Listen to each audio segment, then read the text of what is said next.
इंग्रजांच्या राजवटीमध्ये व्हॉइस रॉयच्या कार्यकारी परिषदेचे सदस्य असताना 1942 सालच्या कामगार अधिवेशनामध्ये डॉक्टर बाबासाहेब आंबेडकरांनी कामगारांच्या हक्कासाठी काही महत्वाच्या मागण्या केल्या।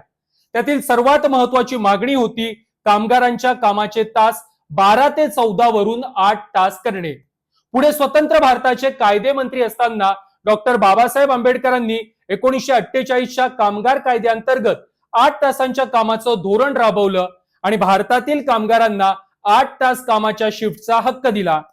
मात्र आता याच कामगार कायद्याची मोडतोड करून आधी केंद्रातील मोदी सरकारनं आणि त्यानंतर राज्यातील फडणवीस सरकारनं कर्मचाऱ्यांच्या कामाचे तास पुन्हा एकदा 8 वरून 12 केलेत।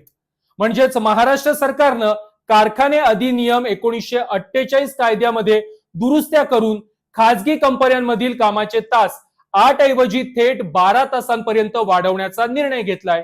उद्योगांना लवचिकता मिळावी, उद्योग वाढावेत, रोजगार वाढावेत, कर्मचाऱ्यांना अधिकचं उत्पन्न मिळावं अशी अनेक कारणं या निर्णयामागे असल्याचं सरकारकडून सांगितलं जातंय। मात्र उद्योगांना लवचिकता देण्याच्या नावाखाली आखलेले हे धोरण खरोखरच कर्मचाऱ्यांच्या हिताचं आहे की उद्योगपतींच्या फायद्याचं, हेच या व्हिडिओ मधून आपण समजून घेणार आहोत। हा व्हिडिओ सविस्तर सुरू करण्याआधी माझं हे चॅनल पटकन सबस्क्राईब करा, कारण जर तुम्ही हे चॅनल सबस्क्राईब केलं नाहीत तर मी बनवत असलेले असे व्हिडिओ त्या वेळेला तुमच्यापर्यंत पोहोचणार नाहीत। त्यामुळे चला पटकन सबस्क्राईब करा। आता विषय समजून घेण्याची सुरुवात पुण्यात घडलेल्या एका हृदयद्रावक घटनेनं करू। 20 जुलै 2024 रोजी पुण्यातील EY कंपनीमध्ये काम करणाऱ्या 26 वर्षीय chartered accountant Anna Sebastian peril हिचा हृदयविकाराच्या झटक्यानं मृत्यू झाला। धक्कादायक बाब म्हणजे 26 वर्षीय अॅनाच्या मृत्यूमागचं कारण होतं ऑफिसच्या कामाचे अधिकचे तास, कामाचा अधिकचा लोड आणि रात्री उशिरापर्यंत काम करणं। अॅनाच्या मृत्यूनंतर तिच्या आईनं लिहिलेल्या एका पत्रामध्ये आपल्या मुलीला कशा प्रकारे लॉंग आवर्स मध्ये काम करावं लागत होतं, ज्याचा परिणाम तिच्या हेल्थवरती झाला आणि तिचा मृत्यू झाला असा आरोप करण्यात आलाय। पुण्यात घडलेलं अॅनाचं हे उदाहरण भारतातील कॉर्पोरेट विश्वाचं जळजळीत वास्तव उघड करतं। म्हणजेच कमी वर्कफोर्समध्ये जास्तीत जास्त तास काम करून जास्तीत जास्त नफा कमवण्यासाठी कॉर्पोरेट कंपन्या आणि फॅक्टरीचे मालक आपल्या कर्मचाऱ्यांवर किती प्रेशर टाकतात हेच अॅनाच्या या घटनेतून लक्षात येतं। अॅनाची ही गोष्ट ऐकल्यावरती तुम्हाला असं वाटेल की कर्मचाऱ्यांची वर्क लाईफ बॅलन्स करण्याची जबाबदारी ही तर सरकारची आहे। कॉर्पोरेट ऑफिस आणि फॅक्टरीमध्ये कामाच्या नावाखाली कर्मचाऱ्यांची सुरू असणारी छळवणूक थांबवणं हेही सरकारचं काम आहे। मात्र हेच सरकार जेव्हा करोडो कर्मचाऱ्यांचा विचार न करता मोजक्या उद्योगपतींच्या फायद्यासाठी जर कामगार कायद्यांमध्ये बदल करत असेल तर कर्मचाऱ्यांनी करायचं काय हा प्रश्न निर्माण होतो आणि अॅना सारख्या कर्मचाऱ्यांचा बळीही जातो। 3 सप्टेंबर 2025 रोजी महाराष्ट्र सरकारनं कारखाने अधिनियम 1948 मधील काही तरतुदींमध्ये दुरुस्ती केली। या दुरुस्ती अंतर्गत कलम 54 मध्ये कर्मचाऱ्यांच्या कामकाजाच्या वेळांबाबत दिवसाला 9 तासांऐवजी 12 तास काम करण्याची तरतूद करण्यात आली आहे। तर कलम 55 मध्ये विश्रांती कालावधीमध्ये बदल करून 5 तासांऐवजी आता 6 तासांनंतर 30 मिनिटे विश्रांतीची तरतूद करण्यात आली आहे। तर कलम 56 मध्ये आठवड्याचे कामकाजाचे तास 48 तासांवरून 60 तासांपर्यंत वाढवण्यात आले आहेत। तर कलम 65 मध्ये बदल करून कामगारांच्या ओव्हरटाईम बाबत आता कमाल मर्यादा 115 तासांवरून 144 तासांपर्यंत वाढवण्यात आली आहे। आता इतक्या मोठ्या प्रमाणावरती कामाचे तास वाढवल्यानं कॉर्पोरेट कंपन्या आणि फॅक्टरीतील कर्मचाऱ्यांच्या आरोग्यावरती, त्यांच्या वैयक्तिक आयुष्यावरती काय परिणाम होईल, त्यांना आपल्या मुलाबाळांकडे, घराकडे लक्ष देता येईल का, त्यांना आपले छंद जोपासता येतील का, याकडे मात्र कुणाचंच लक्ष नाहीये।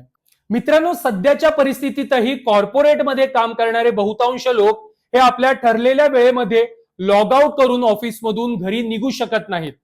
आजच्या स्थितीतही अनेक लोक आपल्या ठरलेल्या वेळेपेक्षा अधिक काळ काम करत असतात। एका अर्थे अशी सिस्टीम तयार केली गेली आहे की ज्यामुळे कर्मचारी ऑफिसमधून वेळेत निघत असेल तर त्याला गिल्टी फील करवलं जातं। तर दुसरीकडे कॉर्पोरेटमध्ये वेळेपेक्षा अधिक काळ काम करूनही कधी ओव्हर टाइम मिळतच नाही।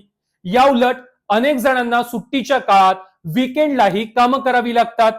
त्यात आता फडणवीस सरकारच्या मेहरबानीमुळे याच कर्मचाऱ्यांना आणखी पिळून घेण्याची आयती संधी कॉर्पोरेट कंपन्या आणि फॅक्टरी मालकांच्या हाती आली आहे.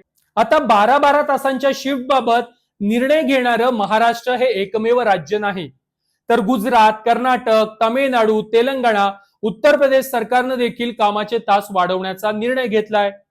मात्र यामुळे या राज्यांमध्ये रोजगार वाढलेत का किंवा जास्त उद्योग आलेत का? तर असं काहीही घडलेलं नाही. असा कोणताच आकडा या राज्य सरकारांना देता आलेला नाहीये. असं असताना देखील महाराष्ट्रातलं फडणवीस सरकार मात्र या निर्णयानं राज्यामध्ये उद्योग कसे वाढतील, रोजगार कसे वाढतील असाच गाजावाजा करताना पाहायला मिळतंय. पण या निर्णयामुळे राज्यातील रोजगार वाढणार नाहीयेत, तर घटणारच आहेत.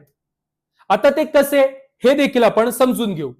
समजा एका कंपनीमध्ये आतापर्यंत दिवसभर 8-8 तासांनुसार 3 शिफ्ट मध्ये काम सुरू होतं.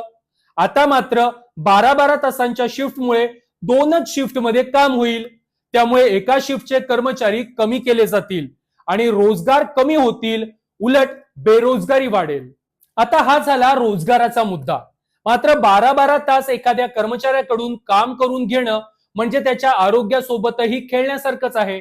जागतिक आरोग्य संघटना म्हणजे WHO आणि आंतरराष्ट्रीय कामगार संघटना म्हणजे ILO यांनी केलेल्या संशोधनानुसार कामकाजाच्या अधिकच्या तासांमुळे 2016 मध्ये जगभरामध्ये 7,40,000 मृत्यू हे हृदयविकार आणि अचानक आलेल्या स्ट्रोकमुळे झाले होते. द लॅन्सेट आणि युनिव्हर्सिटी कॉलेज लंडन यांच्या अहवालानुसार आठवड्याला कामाचे तास 55 पेक्षा अधिक असतील तर हृदयविकार आणि स्ट्रोक येण्याचं प्रमाण 33% वाढतं. अगदी हार्ट प्रॉब्लेमसह डायबेटीस, स्नायू व सांध्यांचे आजार, डिप्रेशन, डोळ्यांचे आजार अशा समस्याही वाढतात. तसेच कामाचे तास 8 वरून 12 केल्यास फॅक्टरीतील अपघातांच्या संख्येतही दुप्पटीनं वाढ होते. हे आंतरराष्ट्रीय कामगार संघटनेच्याच अहवालातून स्पष्ट झालंय. आता मुंबई सारख्या महानगरांमध्ये कामानिमित्त अनेकांना लोकल रेल्वे अथवा खासगी वाहनानं 2 ते 3 तासांचा प्रवास करावा लागतो. अशा परिस्थितीमध्ये 12 तास काम करावं लागलं तर कर्मचाऱ्यांना कुटुंबासाठी, स्वतःच्या आरोग्यासाठी आणि विश्रांतीसाठी वेळच उरणार नाही. तसेच 12-12 तास ड्युटी केल्यानं कर्मचाऱ्यांच्या जेवणाच्या वेळा बदलतील, शारीरिक त्रास सुरू होतील, कॉम्प्युटर, लॅपटॉपवरील स्क्रीन टाइम वाढेल, व्यसनं वाढतील, पालक म्हणून मुलांना वेळ देता येणार नाही, अनेक महिलांना आपले जॉब सॅक्रिफाईस करावे लागतील. अशा अनेक समस्या या अघोरी 12-12 तासाच्या शिफ्टमुळे निर्माण होतील. मग अधिक तास काम करून मिळणारा आर्थिक लाभ कामगारांचं आयुष्य सुखकर करेल की त्यांच्या शारीरिक, मानसिक, कौटुंबिक जीवनावरती परिणाम करेल, हाही एक महत्वाचा प्रश्न निर्माण होतो. त्यामुळेच कामगारांचं स्पष्ट म्हणणं आहे की 12 तास काम करणं खूपच जाचक आहे. 12 तास काम करणं म्हणजे शरीराची आणि मनाची पूर्ण कसोटी आहे. ओव्हर टाइमचा पैसा मिळेल, पण आमच्या आरोग्याचं आणि कुटुंबासोबतच्या वेळेचं काय? सरकारनं आमच्या हिताचा विचार करायला हवा. आम्हाला अधिक तास काम करायला लावून फक्त उद्योगपतींचाच फायदा होत असेल तर सरकारनं या निर्णयाचा पुनर्विचार करायला हवा. त्यात कर्मचाऱ्यांच्या कामाचे वेळ वाढवणारं हे सरकार कॉर्पोरेट कंपन्या आणि फॅक्टरी मालकांच्या मनमानी कारभाराला आळा घालण्यासाठी कायदे का करत नाही, असा सवालही आता काही कर्मचारी संघटनांकडून केला जाऊ लागलाय. अनेक कंपन्यांमध्ये कर्मचाऱ्यांकडून अधिकचं काम करून घेतलं जातं, पण ओव्हर टाइम मिळत नाही. अनेक कंपन्यांमध्ये लोकांना अचानक काढून टाकलं जातं. अनेक कंपन्यांमध्ये बळजबरी रिझाईन करायला लावलं जातं. अनेक कंपन्यांमध्ये 1 महिन्याऐवजी 3-3 महिन्याचा नोटीस पिरियड द्यावा लागतो. अशा प्रकारे कर्मचाऱ्यांचं शोषण होत असताना तिथे सरकार कोणताच कायदा किंवा नियम का करत नाही, असा सवालही कर्मचारी संघटना विचारू लागल्या आहेत आणि कामाचे तास कमी करण्याची मागणीही करू लागले आहेत. एकीकडे भारतात, महाराष्ट्रामध्ये 12-12 तासांची शिफ्ट करण्यावरती भर दिला जात असताना तिकडे UK सारख्या देशांमध्ये उलट 4 डे वर्क वीक संकल्पना आणली गेली आहे. म्हणजे 4 दिवस काम आणि 3 दिवस सुट्टी. याच 4 डे वर्क वीक संकल्पनेमुळे लोकांच्या कामाची प्रोडक्टिव्हिटी वाढतीये आणि कर्मचारी जास्तीत जास्त काळ एकाच कंपनीमध्ये आनंदानं आणि अधिक प्रामाणिकपणे काम करताना पाहायला मिळत आहेत. आता युके मधील हीच संकल्पना जपान आणि बेल्जियम सारखे देशही राबवण्याच्या तयारीत आहेत.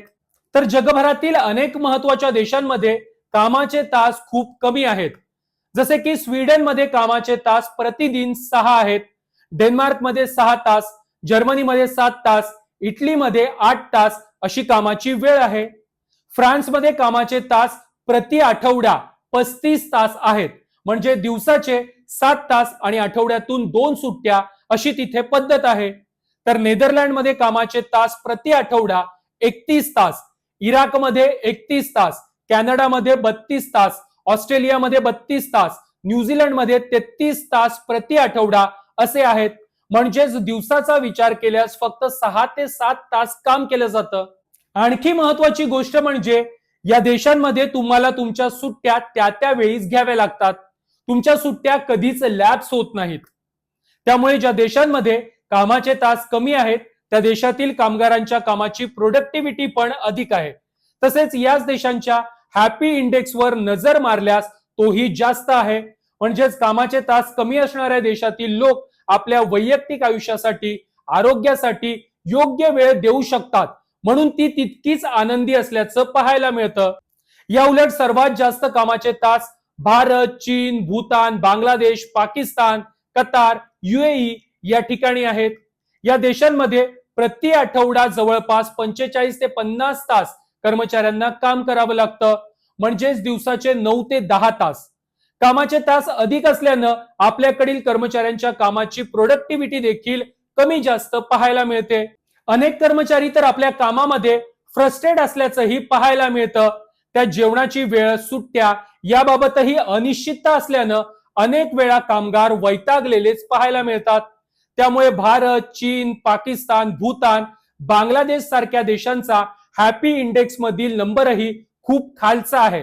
म्हणजेच हॅपी इंडेक्स मध्ये भारत 118व्या नंबरवर आहे. आता या व्हिडिओच्या शेवटाकडे जाताना तुम्हाला एका मुवमेंट बाबत समजून घेण्याची गरज आहे. ती मुवमेंट म्हणजे 8 अवर्स वर्क डे मुवमेंट. 1890 साली अमेरिकेतील फॅक्टरीमध्ये काम करणाऱ्या कर्मचाऱ्यांकडून दिवस रात्र काम करून घेतलं जात होतं.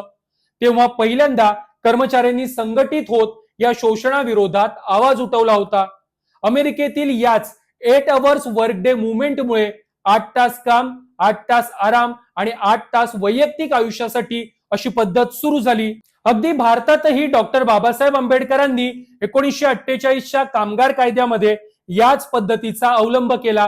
म्हणजेच 8 तास काम, 8 तास झोप आणि 8 तास वैयक्तिक आयुष्यासाठी.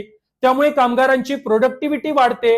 हे डॉक्टर बाबासाहेब आंबेडकरांनी कायदे मंत्री असताना उदाहरणासह सिद्ध केलं होतं. असं असतानाही आता उद्योगपतींच्या खिशात असणारं आणि उद्योगपतींच्या खिशातील पैशावर चालणारं केंद्रातील मोदी सरकार आणि राज्यातील फडणवीस सरकार कामगारांच्या, कर्मचाऱ्यांच्या शोषणाच्या पापाचं धनी बनलंय आणि उद्योगपतींना फायद्याचे ठरणारे कामगार कायदे लागू करतंय. अशा वेळी आता महाराष्ट्रातील आणि देशातील सर्व कर्मचारी, सर्व कामगार संघटनांनी एकत्र येऊन या 12-12 तासाच्या शिफ्टच्या कायद्यातील बदलाला विरोध केला पाहिजे. जर 1890 साली अमेरिकेमध्ये कामगारांच्या शोषणाविरोधात आवाज उठू शकतो आणि कामगारांच्या कामाचे तास निश्चित होऊ शकतात, तर आज 2025 मध्ये आपण सरकार विरोधात हा आवाज बुलंद केलाच पाहिजे.